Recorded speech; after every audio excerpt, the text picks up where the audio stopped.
कामगार आयुक्त कार्यालय के अधिकारी आज दोपहर पिंपरी चिंचवड शहर की सेवा विकास कोऑपरेटिव बैंक में एंट्री की और सरकार के बिना अनुमति बैंक बंद करने, कर्मचारियों को नौकरी से निकालने समेत कई मामलों पर जांच पड़ताल शुरू कर दी।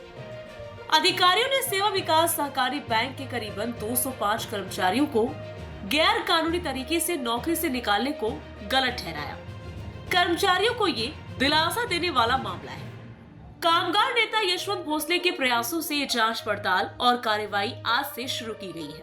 आरबीआई द्वारा 2022 में सेवा विकास बैंक का लाइसेंस रद्द करने के बाद सेवा विकास बैंक के एडमिनिस्ट्रेटर को बैंक के कर्मचारियों को नौकरी से निकालने के लिए राज्य सरकार के साथ साथ लेबर कमिश्नर ऑफिस से भी परमिशन लेना था, लेकिन ऐसा किए बिना सेवा बैंक के एडमिनिस्ट्रेटर ने अपने करीब 205 कर्मचारियों को नौकरी से निकाल दिया। साथ ही कर्मचारियों को नौकरी से निकालने के बाद उनसे बैंक से सही सैलरी मिलने की उम्मीद थी, लेकिन बैंक ने अपने कर्मचारियों को ठीक से पेमेंट भी नहीं किया। इस बारे में पिंपरी चिंचवड शहर के senior labour leader Yashwant Bhosale ने बैंक के कर्मचारियों की तरफ से लेबर कमिश्नर ऑफिस में शिकायत की थी और लेबर कमिश्नर ऑफिस से फॉलो अप किया था, लेकिन जब लेबर कमिश्नर ऑफिस को द सेवा विकास बैंक से कोई लिखित जवाब नहीं मिला तो लेबर कमिश्नर ऑफिस के अधिकारी आज द सेवा विकास बैंक में घुसे और कार्यवाही शुरू कर दी।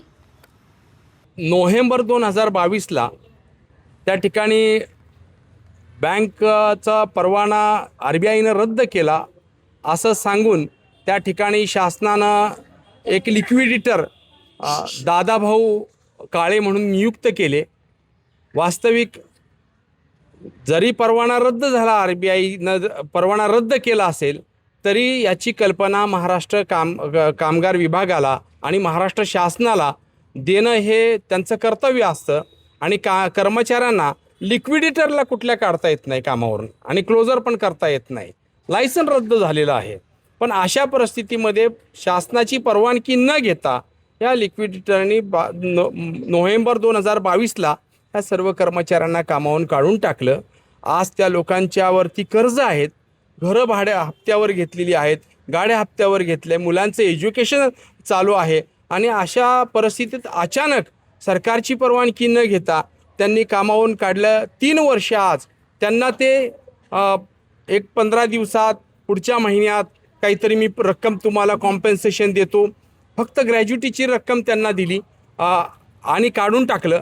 परंतु कॉम्पेन्सेशन जे त्यांनी लिगली द्यायला पाहिजे त्याला 3 वर्षाचा काळ गेला। वास्तविक त्यांना तोही अधिकार नाही आहे, कारण सरकारची परवानगीच न घेतल्यामुळे त्यांना कॉम्पेन्सेशन देण्याचा अधिकार पण नाही आहे। पण त्यांनी त्या ठिकाणी 3 वर्ष ह्या कर्मचाऱ्यांना झुलवत ठेवलं। सप्टेंबर 25ला हे कर्मचारी आमच्याकडे राष्ट्रीय श्रमिक आघाडीकडे आले आणि त्यांनी त्या ठिकाणी सभासदत्व स्वीकारलं आणि आमच्याकडे तक्रार केली की 3 वर्ष आम्हाला कामावरून काढून टाकले, पगार देतो 3 वर्षामध्ये कुठल्याही प्रकारचा कॉम्पेन्सेशन नाही, काही नाही, देतो म्हणतायत आणि आम्हाला असंच ठेवलं। आता आमच्या घरांवर जप्त्या आल्यात। एका कर्मचाऱ्यांनी तर आत्महत्या केली या सगळ्या परिस्थितीमुळे, आर्थिक परिस्थितीमुळे। एकाला हार्ट अटॅकनं मृत्यू आला। अशा अनेकांचे परिवाराचे हाल झाले आणि त्यानंतर दिवाळीमध्ये मग म्हटले तुम्ही कुणाकडे जाऊ नका, आम्ही दिवाळीमध्ये काहीतरी कॉम्पेन्सेशन देतो। दिवाळी गेली, मग मात्र ह्या कर्मचाऱ्यांचा तोल सुटला आणि त्यांनी पुन्हा राष्ट्रीय श्रमिक आघाडीकडे येऊन आम्हाला सांगितलं की जी काही कायदेशीर कारवाई असेल ती आपण करावी।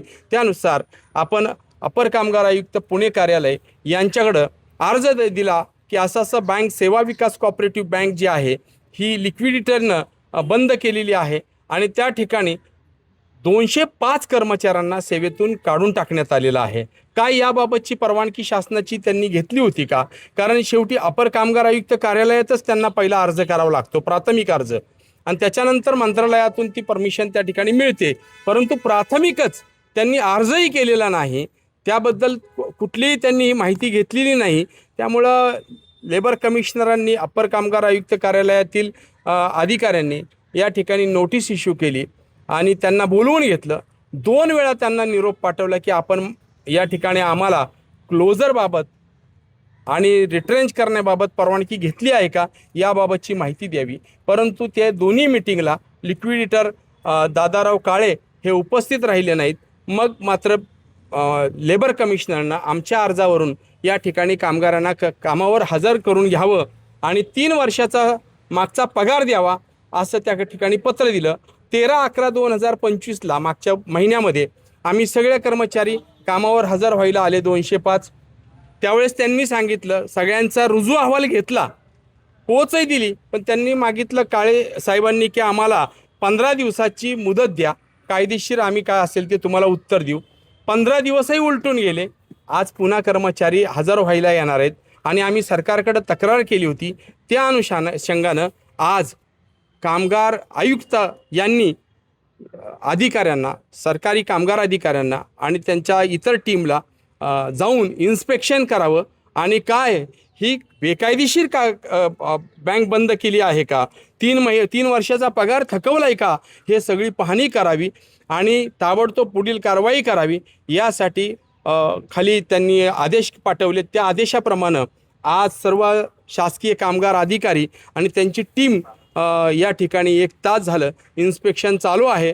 त्या ठिकाणी अजून तरी लिक्विडेटर त्या ठिकाणी नाही आहेत आणि इतर जे काही कर्मचारी आहेत त्यांच्याकडं ते चौकशी करत आहेत, कर्मचाऱ्यांचं स्टेटमेंट घेत आहेत. आणि आज हे अधिकारी येणार हे सगळं माहीत असल्यामुळं, कारण पेपरला 2-3 दिवस चालू आहे, त्यामुळं रात्रीच काल संध्याकाळी जे काही 3 वर्षाचं पेमेंट थकलेलं आहे त्यातलं 8%, 10%, 12% अमाऊंट ही खात्यावर लोकांच्या टाकली. कोणाला 2 लाख मिळाले, कोणाला 3 लाख रुपये मिळाले. त्यामुळे लोकांना आता होप्स आलेत की जी काही कारवाई झालेली आहे ही बेकायदेशीर झाल्यामुळं आता आमचं जीवन कुठंतरी पटरीवर येईल, लाईफ पुन्हा सुधरेल.